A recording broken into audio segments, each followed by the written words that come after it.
Ladies and gents, welcome to CG Reaction, and this is the tree tier list by the channel TierZoo. TierZoo is a great channel. I found out because somebody commented down and then somebody again commented down and it received a good enough thumbs up, so I guess let's check it out. This is an incredible one. This channel describes, usually it's animals and things like that. But yeah, tree, this is the tree one apparently. So anything nature related, but in a way that he ranks it up like it's a game or something. It's awesome. I never thought I'll learn about animals and the environment, things like this. But yeah, there we go. I guess all knowledge are good. So yeah, I reacted to a few videos from this channel already, so if you haven't seen them, check out the link in the description with all of my videos. It's there. And if you like my reaction, don't forget to like and subscribe so I know which type of videos to react to more, and I guess you'll be helping out this channel. So yeah, let's watch this one. I have basically not much knowledge about the trees. I do know that this started a long time ago when these trees basically raised the oxygen in the environment so much that insects were really big. I mean, some insects, not all of them. But yeah, let's watch this one.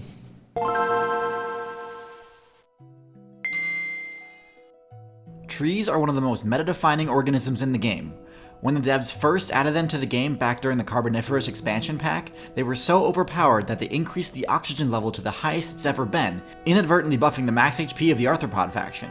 Since then, they've been an ever-present aspect of the game that defines how many of the top builds construct their various game strategies. For example, many of the top builds spec into claws that grant them mobility. So I guess in the Carboniferous expansion, whatever it's called, during that time, the tree basically raised the oxygen in the environment, so lots of arthropods got bigger. Isn't arthropods is a vast list of insects. I guess spiders are also part of them. So there were giant spiders, because that doesn't make sense. Because I do know you can't just scale insects into the big sizes. Because when you scale something up, their volume goes incredibly high compared to the thickness of their legs and body. So basically they would collapse under their own weight if that happened. That's why things like elephant have stubbier, thick legs. So you can't just scale things up like that. They would have to have stubby legs. So back then there was stubby legs spiders. But if that's the case, wouldn't that just defeat the purpose of spiders? Because the way they climb the walls, I don't think they could do it if they are giant ones. So I highly doubt there were giant spiders. But yeah, that is a confusing one. I need to do a video about that. So I don't know how there are giant insects. How giant were they? Damn it. I know there are with those multiple leg insects. I don't know what they're called. I think they were pretty giant ones. But I don't know if things like spiders were giant. Bonuses in the arboreal biome, which is literally a biome that only exists because of how overpowered trees are. But are all trees equally overpowered? Obviously, the only way to answer that question would be with a tier list. So let's get into it. Would be pretty high, right? Obviously, this can't be an exhaustive list, but nonetheless, it's what must be done. There aren't any F tier trees, so we're going to start in D tier. The birch tree has some of the lowest defenses of any tree in the game. Of all the tree builds, this one has the thinnest bark, making it highly vulnerable to damage that other tree builds would easily ignore. For example, damage from deer players sharpening their antlers, or woodpeckers drilling for prey. Most tree builds don't even take damage from this, as their bark would completely nullify it. But the birch tree is uniquely vulnerable. On top of this, birch trees are actually more flammable than most trees due to their oily sap and paper-like bark. Now, all trees are weak to fire, but many of them at least have ways of mitigating this vulnerability, as we shall see. Wildfires are pretty common, isn't it? I saw in Australia there's massive wildfires and it created weird tornado fire type of things. I don't know what they're called. There were massive wildfires in California too. There's in Amazon. Damn, that is just dangerous. I mean, it's incredibly hard to stop them. With many of the higher ranking members on this list. Next on the list is the oak tree. The oak is one of the most powerful tree builds in the late game. Oak is that down low? I thought it would be pretty high. Most other tree builds, allowing it to crowd out its competition. It has thick bark, which protects it from weak damage. The oak is also protected at least somewhat from parasites, because its wood and foliage contain tannic acid, a natural deterrent. This is all really solid, and in general, once an oak reaches the late game, it's one of the most powerful and durable tree builds. However, oaks have a really difficult early game, more difficult than most tree builds. The starting form of the oak build is the acorn, which is highly sought after by omnivorous players as they're a great source of XP. So despite oak trees being a great build overall, lately they've been falling in viability as the number of small scavenger builds, like squirrels and woodpeckers, have seen a surge in population recently. To combat this, Some oak tree clans have started implementing a strategy where they'll drop 0 acorns some years, starving out the local scavenger players, and then releasing extra the following year, giving new oak mains a better chance to survive. In B tier we have the maple tree.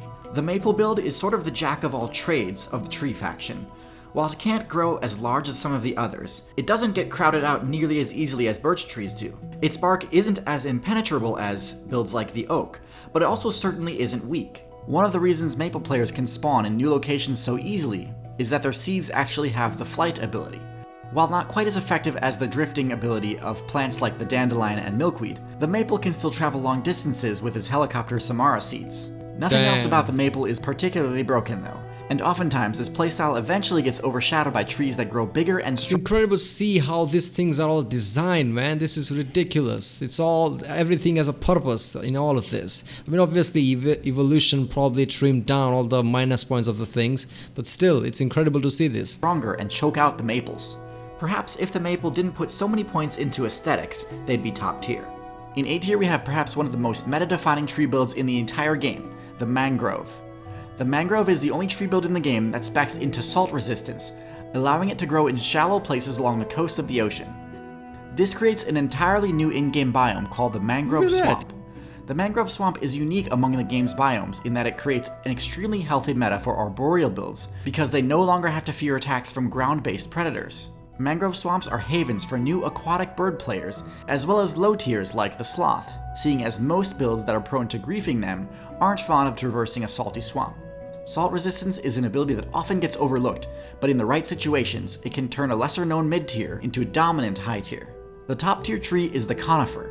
The conifer build is a unique take on the tree build that makes some very interesting— I have no knowledge about any of the trees. I thought oak would be pretty high, but it wasn't. That is surprising. —choices when it comes to their abilities. The most obvious is that they've opted to spec into needles rather than leaves, offering a few advantages and disadvantages. The biggest advantage is that needles don't fall during winter. They're compact enough that they can survive frosts, so the conifer is free to harvest all the XP it wants from the sun, even during the winter when other trees can't. But in addition to that, needles also don't catch wind near as much, meaning high winds can't blow conifers over nearly as easily as they could a tree with broad leaves on it. Needles are also much tougher for insects to munch on, and also retain water much more effectively, meaning droughts or deep freezes don't dehydrate conifer players. Their disadvantage? Conifers are extremely weak to fire damage. Their waxy needles catch fire much easier than most trees. However, this is where the conifer's final ability comes into play. Their pine cones are fire resistant and spread seeds more often after being scorched by a flame. Because of this, conifers turn their main weakness into a strength. Due to this amazing slew of abilities, I have to give the ranking of S tier to the conifers. Damn, it's no wonder that the giant sequoia, the largest tree build in the game, is part of the conifer faction. I mean, that just, that just seals the deal, like, making these trees go extinct is really hard. However, as OP as trees are, it's no secret that since the Anthropocene patch, forests have started to disappear, from mangrove swamps to rainforests. Trees are powerful enough to shape the state of the game, to the point that many builds have their playstyle tailored to fit the arboreal environment. But as powerful as trees are, they could use our help respawning. That's why Team Trees, the movement started by Mr. Beast and Mark Rober, and the largest— Yeah, man, seriously, obviously by themselves naturally, these trees are hard to go extinct, but if humans have something to do with it, it's fucked. I mean, I heard about in Brazil, I think, well, they are just cutting down Amazon just because there's more land afterwards. That's just fucked up, man. And there are, wildfires are just getting ridiculous every year. Damn, this is dangerous. At the time where pollution is extremely high, we need trees, and at the same time, trees are going away faster too. That's just fucked up, man. We are going to the point where everything is just going to be irreversible, and we are fucked. Alright people, this was a great video. Clearly I didn't know much about tree, but I kinda learned something here. I thought oak would be pretty high, it wasn't, so yeah. Alright, if you like my reaction, don't forget to like and subscribe, check out the other reaction I did, there's a link in the description, and yeah, I guess I'll see you next time.